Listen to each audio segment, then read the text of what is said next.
Don't enable the avoidant. Don't enable them.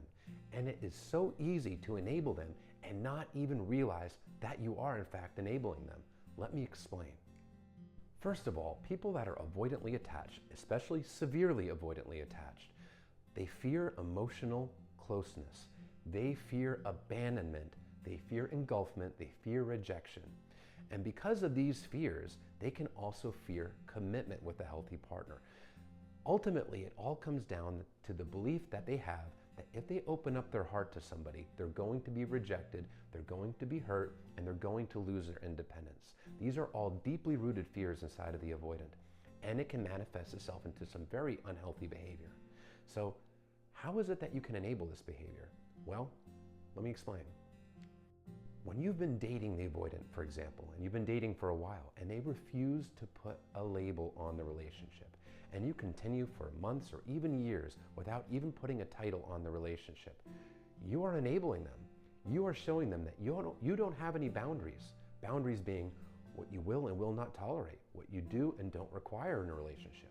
When you allow them to push that and push you into a zone where you're not comfortable, where you're not willing to go, but you let them do it anyway, you are enabling them. You are showing them that they can essentially walk all over you and put you in an uncomfortable position in a relationship or situationship, and you won't stand up for your own needs. And when you do this, you're telling them that it's okay to do this avoidant behavior, that it's okay to treat you as if you're just an option. Another example is when they discard you.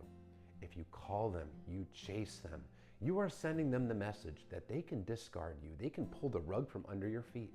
They can break your heart and shatter it, and they can still have you as an available option to them in their back pocket.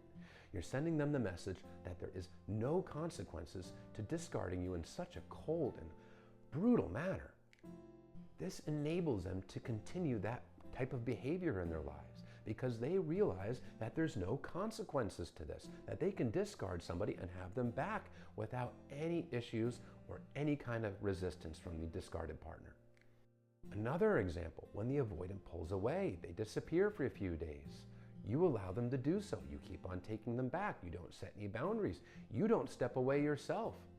You're sending them the message that they can just ghost you for days or disappear, pull away, not engage in the relationship, and you're willing to tolerate it over and over and over again. Again, you're sending them the message that they can treat you in this manner, that they can create that kind of anxiety and pain for you every time they pull away, and you're willing to just tolerate it, and there's no consequences to them for doing so to you. Setting healthy boundaries is so important when you have an avoidant partner.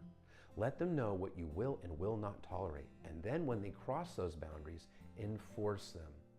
It's not fun to enforce them, but when you do enforce your boundaries, you actually tell yourself the message that you have your own back, and you can realize that you can trust yourself to stand up for your own emotional needs, even when it's difficult.